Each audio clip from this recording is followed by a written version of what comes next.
Welcome to Revive Me's podcast. This month is May, and it's Mental Health Awareness Month in the States.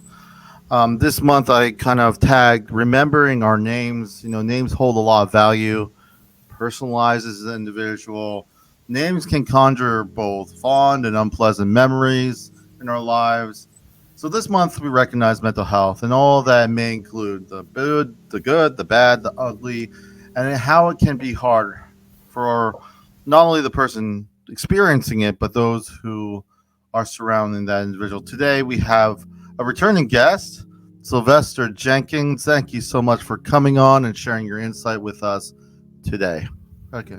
Oh, there you go. No worries. My apologies. No worries. But thank you for coming on and sharing your insight with us, Sylvester. And yeah, I never minimize a returning, and definitely any guest that decides to come and share their insight. Thank you. Thank you. Thank you for having me again, Robert. I greatly appreciate it. So glad to be here and have this conversation with you today. No worries. Just a disclaimer in the United States, if you are in crisis, I do encourage you to call 988. It's a new suicide lifeline, crisis lifeline. But whatever resources, I don't reinvent the wheel. So whatever works that's positive, wherever you are in the world, I do encourage you to find that.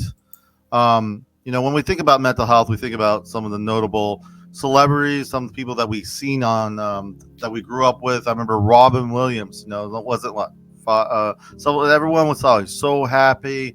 I remember watching his films when I was younger. Yeah. This quote kind of haunts me. He says, "I used to think the worst thing in life was end up alone. It's not. The worst thing in life is to end up with people who make you feel alone." What comes to mind when you hear this quote, Sylvester? This quote is very powerful, and I was a fan of Robin Williams, by the way, as far as his movie and his acting. Very tragic to hear about his death, but I believe that Robin Williams quote highlights an important truth about the impact of social relationships on our emotional well-being. I think that being alone can certainly be difficult, but being surrounded by people who make us feel disconnected, unvalued, or unsupported can be even worse. Yeah, I totally agree. The verbiage is interesting because sometimes I could be alone, I'll be okay. But it's about the loneliness and how we kind of see it. I could have that, the time away, maybe just doing my hobby, and that's fine. But when we're talking about what Robin Williams is talking about, I feel it's the quality. It's not just proximity of people. You can be around the thousands of people and feel like the loneliest person in the world, and I feel this kind of illustrates that. One thing that I also think about when I think about this quote is a lot of times we outsource what our needs and wants are. We just do it. A lot of times we live in a world where it's very convenience based. Everything's easier, faster. But if we take a moment and ask ourselves what's important, what values do I want when it comes to connecting? We're talking about this also because of mental health, of course. But what are your thoughts on how we go about? I think part of the reason I named it remembering our names because it's personalized. A lot of times when we think of mental health, it's so generalized. It's like this, and I find that that's a disservice. What are your thoughts on that? My thoughts on the situation is that we shouldn't be cookie cutting when it comes down to our mental health. Mm-hmm. I think that we should really take an opportunity to really show a lot of empathy and compassion to anybody who is dealing with any type of mental illness, because we're all fighting a battle that no one knows about. And to just show a little bit of kindness can go a long way for any individual dealing with certain situations that goes on in their life.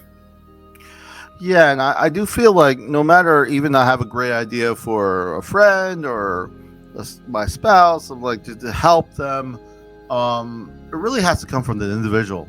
And I think you understand. I could say all day, you should have do this, and that doesn't really help the situation if the person doesn't feel they want it. They don't want. From my experience, however, maintaining sustained change, whether it's positive, someone's life in their life, it has to be from the individual. Is what I'm trying to say. What has I'm gonna push it to you, Sylvester, and as we kind of move on to this topic, from your Okay. experience, what has have you seen to be helpful in working with and through difficult moments in your life, and what did not help as much? Oh, Kind of wow. polarizing ideas. Well, that's a great question, by the way. I think from my experiences, just talking to a trusted friend, family member, or even a mental health professional Hmm. was very helpful for me. Just simply having someone to listen, offer support, I think it can definitely make a huge difference in the situation. And just practicing self care, like you said before, it really is about the self, the person, the individual, accepting it and choosing to take a stand for what is transpiring within them. And that can be exercising, meditation, prayer and devotion, Hmm. spending time with nature. I think that improves a whole lot when it comes down to your mood and also, alleviate stress. But on the other hand, just bottling up your emotions is just not the best way to go. Hmm. Bottling up your emotions and not seeking help can worsen the situation to a point where you can start turning towards unhealthy coping mechanisms such as substance abuse, self harm, or uh, just doing something irrational. And these only provide temporary relief compared to something that can really benefit you in the future. Yeah, and I feel whenever we look at our lives and even our health as a long-term investment versus a short-term, usually Yeah, you make wiser decisions. And just to even piggyback on what you're saying, um, you know, in a different way, I would just say, you know, your time is one of the commodities that we always kind of just waste away. You're like, oh, we don't really see it as a monetary value, but I feel it is. If you're yeah, absolutely. if you all your if everything is rush rush rush rush rush and there's no urgency or planning of what and there's no like, okay, I just want to feel better today. Well, that's great, but how about tomorrow? And if you don't create that environment that we're kind of suggesting, the three words that are hardest for people to say, especially when they get older, is "I need help." And when Mm, we come to about Mental Health Awareness Month, that's one of the things that we want to kind of germinate, to be okay to say "I need help," because right. it's messy. And I think this I added a quote that I was thinking about today because I was so this is kind of new for me to put this. It says, "What should young people do with their lives today?" Many things, obviously, but the most daring thing is to create a stable communities in which terrible disease of loneliness can be cured.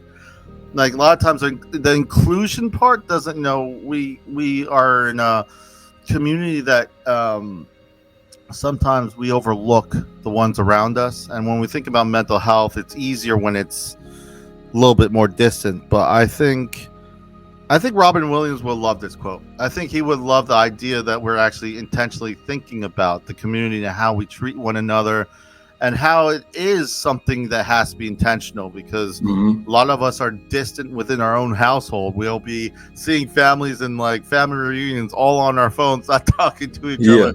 So it is something that's not just simply by putting people together. And I think that intentionality may lead for us of a deeper insight of what mental health and how we can kind of navigate it. Anyway, what are your thoughts of this quote when I just threw it up there? Yeah, I think it kind of hits the nail on the head. I think the biggest lie that we continue to tell not only the world but ourselves is I'm fine. Mm-hmm. And when we tell ourselves that we know we're really hurting on the inside and not really taking that bold step and being intentional Yeah. about stepping out and speaking up about what we're currently dealing with, it can Mm-hmm. weigh a toll on us to a point where we just in a downhill spiral to the point where it just creates something else outside of what we're already dealing with.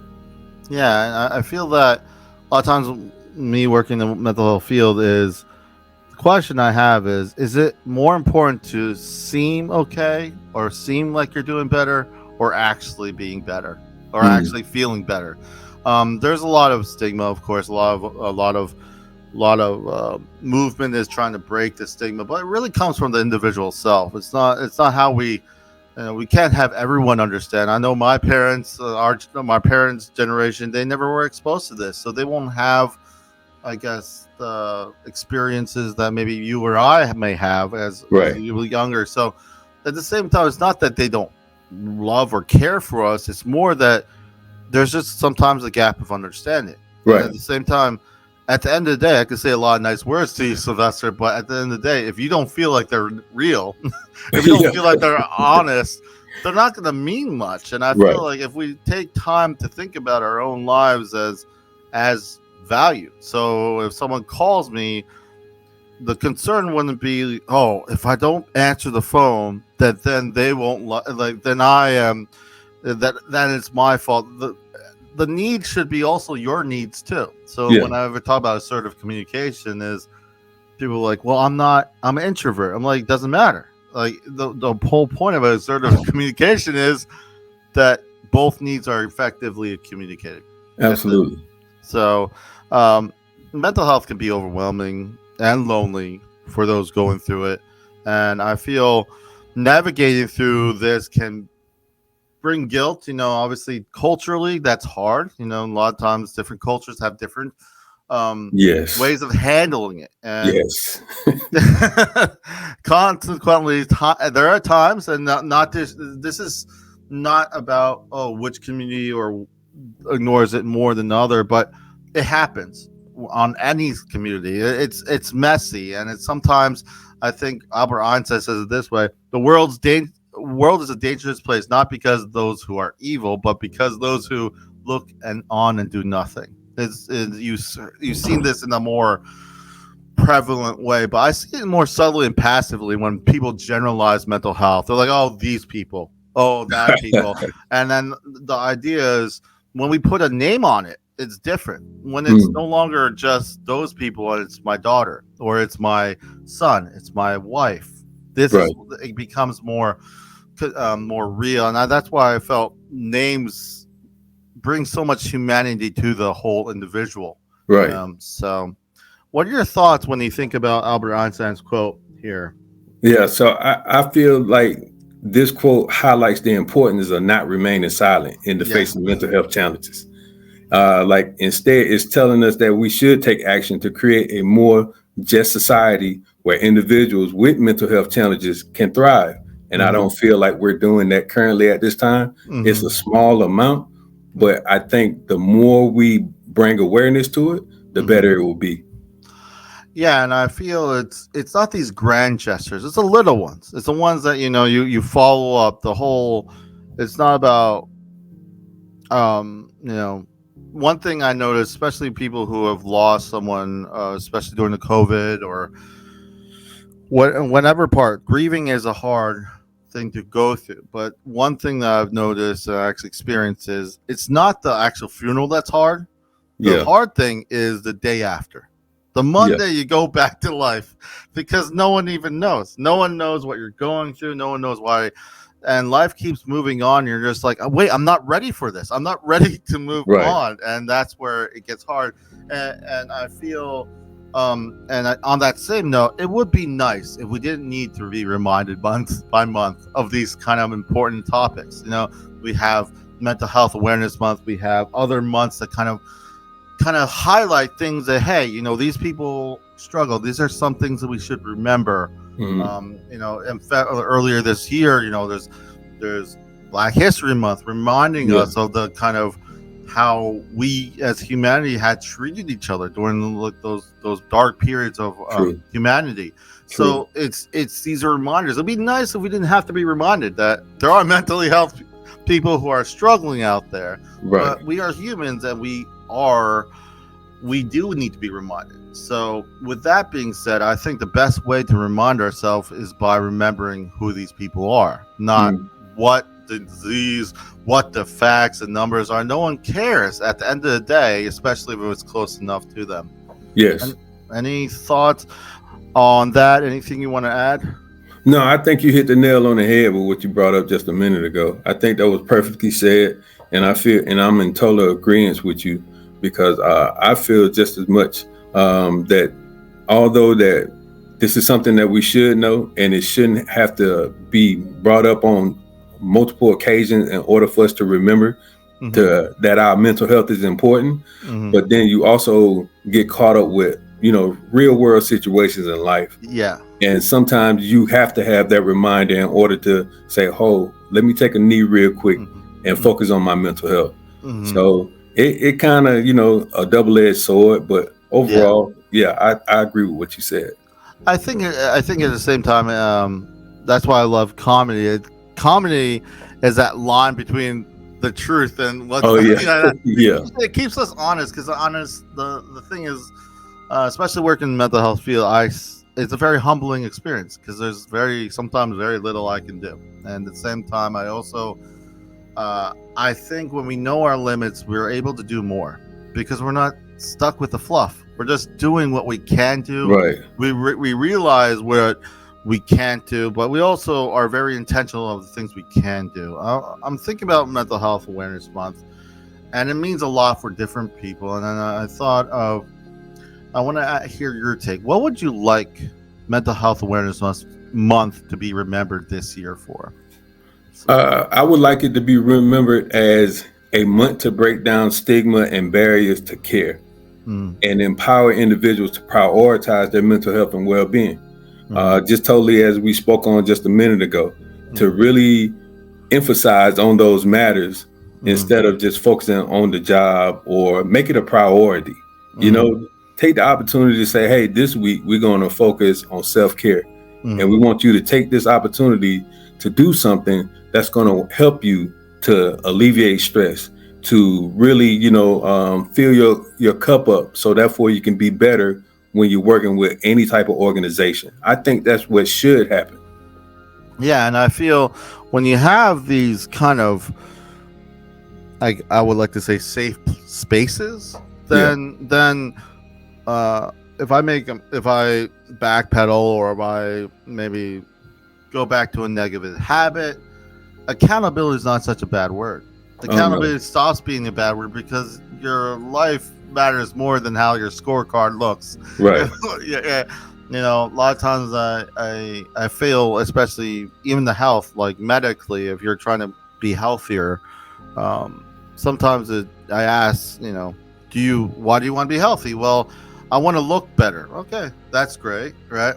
But why? Why do you want to look good? Right. Like, you kind of go beyond that, and sometimes the more deeper, more I guess, what I see in success, especially just talking about health, I want to live longer so I can be around.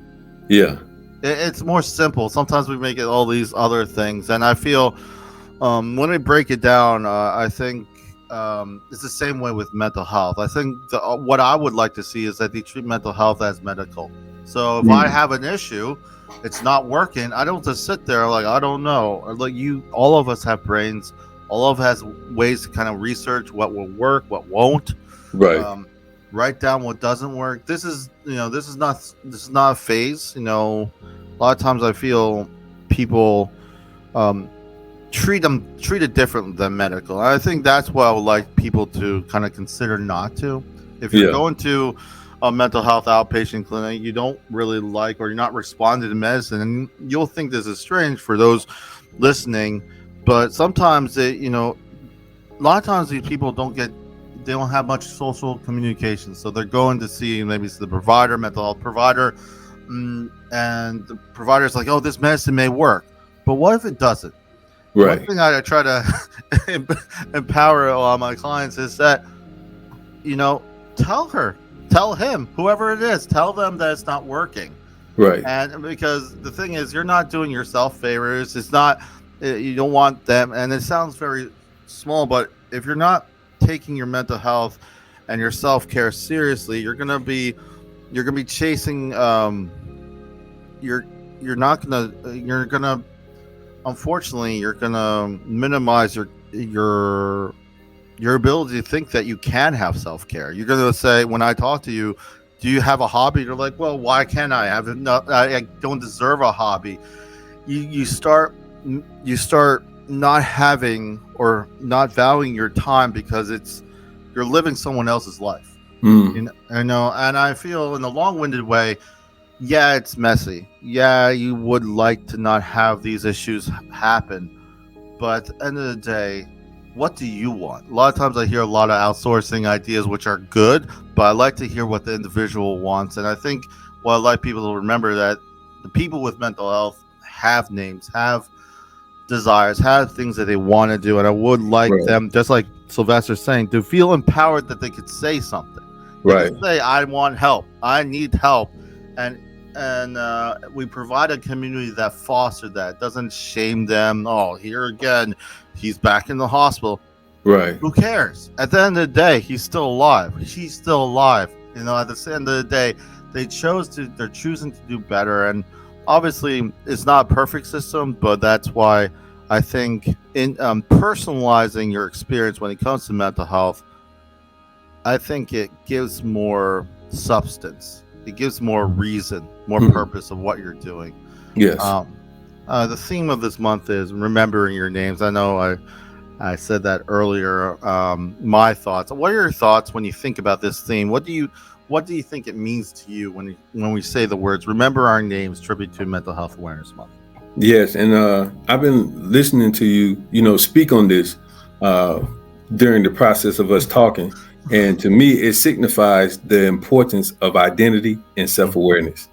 It reminds us that our mental health conditions doesn't define us, and we should not let that overshadow our unique identities and the individual strengths that we have. Yeah, and I feel I kind of envision. I said this to another. I kind of envision like when a parent has their child, they're ready to have a child, and there's so much emphasis on the name. You know, everyone's excited about what's the name going to be for the boy or that's to come, and it's such a joyous time because there's so much value in the name. You know, it's not. We don't name people a diagnosis. We don't name people like something besides the name it is. So I think if we kind of go backwards, I'm no longer like Susan or whoever it is no longer major depression. She's still Susan. Yeah. If we remember the individual, we lose sight. Of course, and we want to understand what our diagnosis may be, what may be certain treatments. But beyond that, it's like you said before, it's not cookie cutter. It's gonna be different for everyone, and the priorities are different. And how they respond to medication is different. Everyone is different. So if you treat it just like if someone had third stage cancer or something like that, you would get experts. You kind of come in, what will work. You do your research. I feel I would love to see mental health treated the same way. You do your research, you find out what's good for you. The family doesn't shame the individual, but a lot of times, I don't know. I remember back when I used to, run track or cross country, or even when I did Brazilian Jiu-Jitsu. I remember those days when you're training and you know about the training a lot. You're like, this sucks. It does. None of this. But I find it funny if I prepare my mind that's gonna suck. I kind of it doesn't make it easier, but prepares myself that it's not going to be easy. So I think it's dangerous for us to think there's a quick fix. But if we remember the names, it's worth it. If that makes sense. Yes. If you remember the names of people, the work is difficult, but because the work is difficult, it's needing to be done. It's not like we're not trying to find easy work, right? People that we can't pick and choose. So I think when we look at people's names and their value, when I think about this month, I think we do incredible things when we know the value. When we know things are valuable, we do incredible things for those individuals. I want to ask you, and there's been a great conversation, but I want to hear a little bit about what your final thoughts are, and anything that you want to share with those who are listening and everything else. Yes.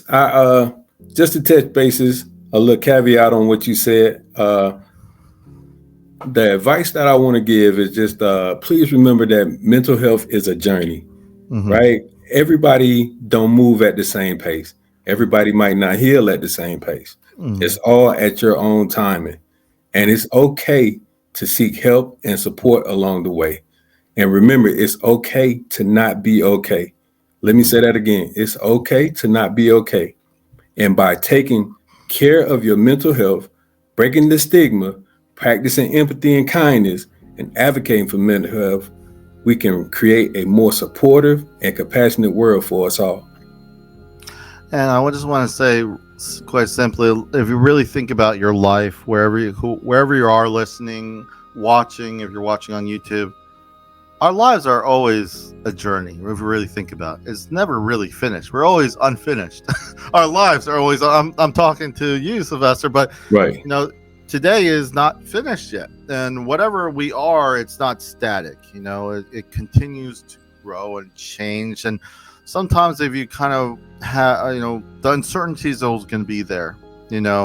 I used to use this joke: if things were kind of static, that means whoever won the World Series always won the World Series. Whoever won any sport would always won that sport, will always be the champion. But the thing is, time continues on. For some individuals, it's scary. For some other individuals, it may look like a new opportunity. It's how you look at it that matters. Yeah, the perspective. You know what I mean? Yeah, so I feel remember the names, because each, we could the work is hard. I'll tell you that much. And there's plenty of it out there. Yeah. But at the same time, if we remember why we're doing it, I think it makes our perspective a little bit better and clearer of what to do next. And I want to say thank you again, Sylvester, for joining us and sharing your insight. And also just want to say to all those who are listening, when I mention mental health and all these kind of topics that may be hard,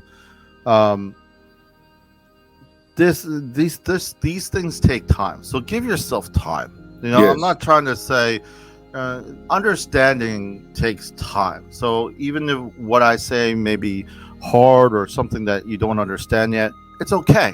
A lot of times in life we're always rushed to be the most.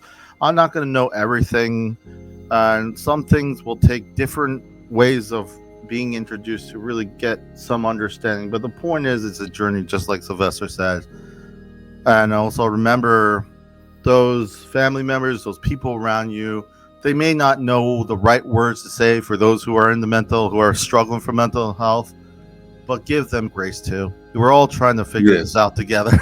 So again, tribute to Mental Health Awareness Month. Remember our names. Remember also to stay updated with Revive Ministry through the various platforms, ReviveMinistryFL.com. This is goodbye from Revive Ministry Podcast, leaving with the last quote. It's from Brent Brown. It says, vulnerability sounds like truth and feels like courage. Truth and courage aren't always comfortable, but they're never weakness. Facts. Yeah.